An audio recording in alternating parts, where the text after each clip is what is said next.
Corona रुग्णांच्या उपचारासाठी सुरनी ग्रामीण रुग्णालयात उभारण्यात आलेल्या कोविड सेंटर सोमवारी 10 मेला सुरू होणार आहे. अशातच कोरोना महामारीचा दिवसागणिक संसर्ग वाढत आहे. त्यामुळे अशा रुग्णांची संख्या झपाट्याने वाढत आहे.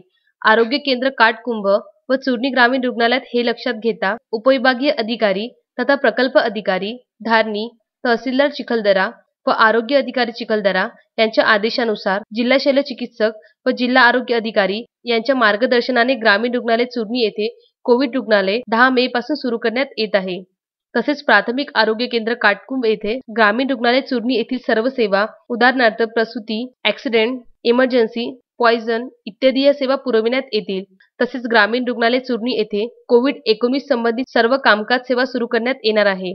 लसीकरण, तपासणी तसेच जेनर ओपीडी उपकेंद्र चुरणी येथे सुरू करण्यात येणार आहे व कोविड पॉझिटिव्हसाठी डोमा आश्रमशाळा कोविड केअर सेंटर सुद्धा प्रस्थापित करण्यात आले आहे. मारुती पाटणकर, विदर्भ न्यूज, चुरणी.